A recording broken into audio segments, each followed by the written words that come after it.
آج جس حوالے سے گفتگو کی جائے گی وہ ہے مسلم خواتین کے اوصاف اسلام کی نظر میں، یعنی نیک صالح عورت کے اندر کون سے علامات ہونا ضروری ہیں۔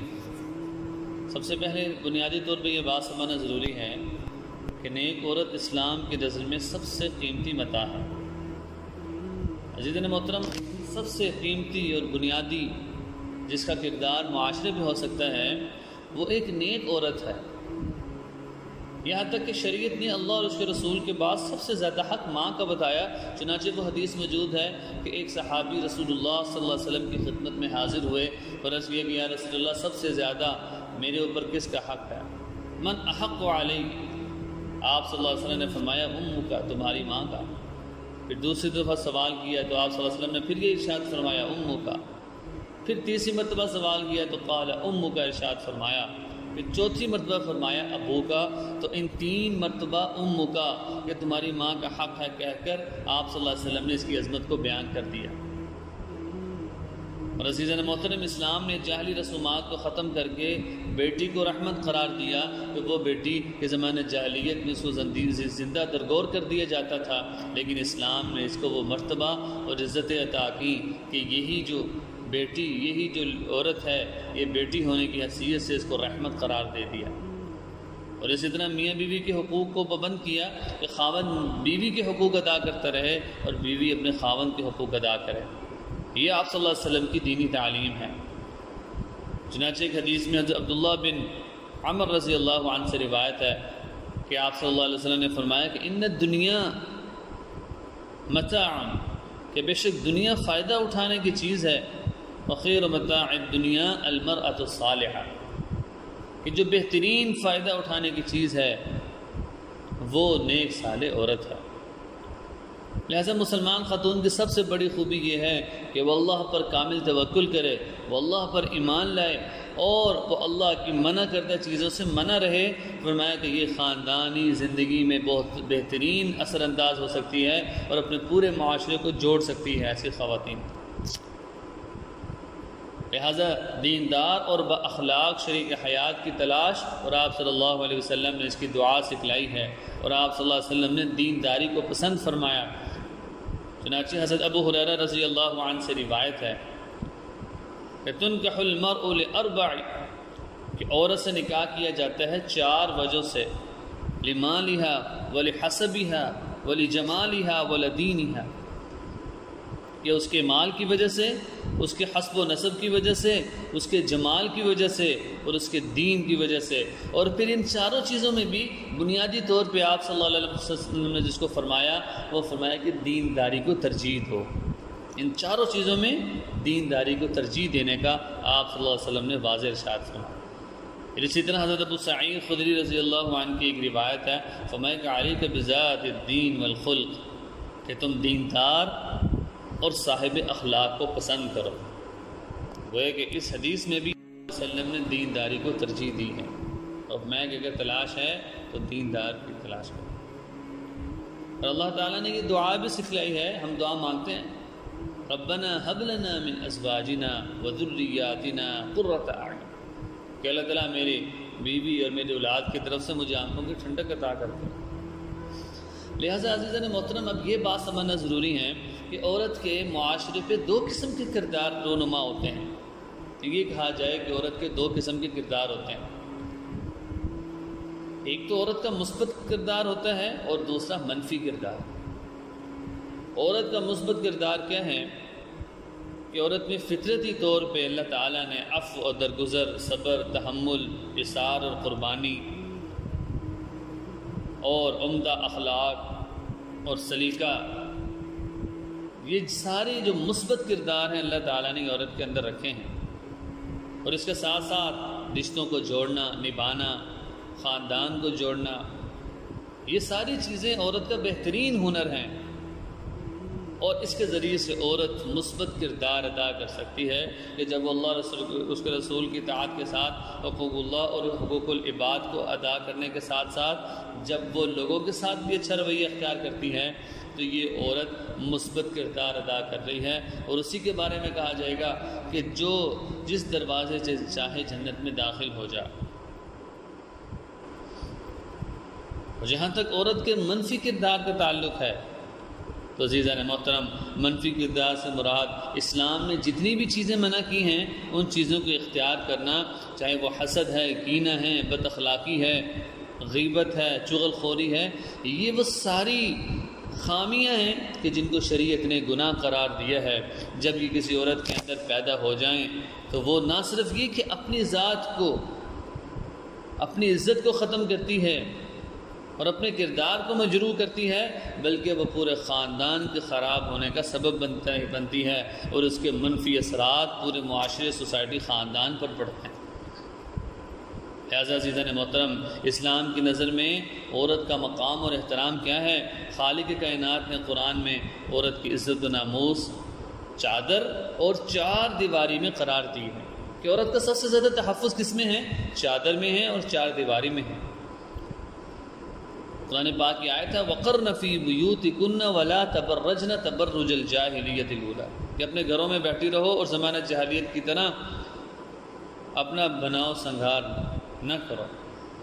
لہٰذا جابر بن عبداللہ رضی اللہ عنہ سے روایت ہے کہ آپ صلی اللہ علیہ وسلم نے خطبہ حجۃ الوداع کے موقع پر فرمایا فَاتَّقُوا اللَّهَ فِي النِّسَاءِ، عورتوں کے معاملے میں اللہ سے ڈرتے رہو۔ اور حضرت عائشہ رضی اللہ عنہ کی روایت ہے خیرکم خیرکم لأہلی، کہ آپ صلی اللہ علیہ وسلم نے فرمایا کہ تم میں سے بہترین شخص کون ہے؟ ہم کہتے ہیں نا فلانا بہترین ہے، فلانا بہترین، تو اس میں آپ صلی اللہ علیہ وسلم نے کیا فرمایا کہ خیرکم خیرکم لأہلی، تم میں سے بہترین کون ہے؟ جو اپنے گھر والوں کے لیے بہترین ہے۔ اور فرمایا انا خیرکم لأہلی، پھر یہ بھی ساتھ ارشاد فرما دیا کہ بہترین وہ ہے جو گھر والوں کے لیے بہتر ہے، اور میں تم سب میں زیادہ اپنے گھر والوں کے لیے بہتر ہوں۔ لہذا میاں بیوی کے بہترین تعلقات میں آپ صلی اللہ علیہ وسلم نے بہت سارے نصیحت ارشاد فرمائی ہیں۔ ایاس بن عبداللہ رضی اللہ عنہ سے روایت ہے لا تضربوا اماء اللہ، کہ اللہ کی بندیوں کو نہ مارو۔ اچھا، جب یہ روایت حضرت عمر رضی اللہ عنہ نے سنی اور اس پر کچھ عرصے کے بعد تشریف لائے کہ یا رسول اللہ، آپ نے تو ارشاد فرمایا تھا لا تضربوا اماء اللہ، اللہ کی بندیوں کو نہ مارو، تو وہ تو اپنے خامد پر دلیر ہو گئی ہیں۔ پھر آپ صلی اللہ علیہ وسلم نے کچھ تعدیب کرنے کی اجازت دے دی۔ تعدیب سے بھی مراد مارنا ڈپٹنا نہیں ہے، اس کے بھی درجات ہیں، بلکہ اصلاح کرنے کی۔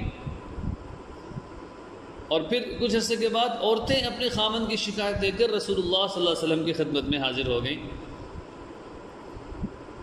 پھر آپ صلی اللہ علیہ وسلم نے فرمایا کہ یہ جو عورتیں شکایت دے کر آئی ہیں، تم میں یہ بہترین لوگ نہیں ہیں کہ جن کی شکایت یہ عورتیں لے کر آئیں۔ اس سے معلوم ہوا کہ میاں بیوی کا کردار یہ بہت عظیم ہے کہ خاوند کے ذمے بیوی کے حقوق ہیں اور بیوی کے ذمے خاوند کے حقوق۔ لہذا نیک سیرت خاتون کے اوصاف کیا ہیں کا کہا جائے کہ یہ بڑی نیک صالح نیک خاتون ہیں، تو میں کہ جو اپنے گھر کی عزت کرے اور مال و جان سے اپنے شوہر کے حقوق کی ادا کرے، اور بے پردگی، فحاشی اور یعنی یہ جتنے بھی گناہ ہیں ان سے بھی بچے، اور حقوق اللہ اور حقوق العباد کو بھی ادا کرے، تو اس کے لیے اللہ تعالیٰ نے خوشخبری رکھی ہے کہ اعلان ہوگا قیامت والے دن کہ جنت کے جس دروازے سے بھی چاہے داخل ہو جائے۔ لہذا جنتی خاتون کے اوصاف حضرت عبداللہ بن عوف رضی اللہ عنہ سے روایت ہے کہ جب عورتیں 5 نمازیں پڑھیں اور ماہ رمضان کے روزے رکھیں، شرمگاہ کی حفاظت کریں اور شوہر کی اطاعت کریں، تو کہا جائے گا ادخل الجنہ من ای ابواب شئتی، کہ جنت کے جس دروازے سے بھی چاہتی ہو داخل ہو جاؤ۔ ایسے اہل ایمان خواتین کو پاکیزہ اعمال کی ترغیب بھی دی گئی ہے۔ لہٰذا ہمیشہ جہاں پر اللہ تعالیٰ نے قرآن پاک میں نیک مردوں کا ذکر کیا ہے اور ان کے لیے مغفرت کے وعدے کیے ہیں، اس کے ساتھ ساتھ اللہ تعالیٰ نے عورتوں کے لیے بھی مغفرت کے وعدے رکھے ہیں۔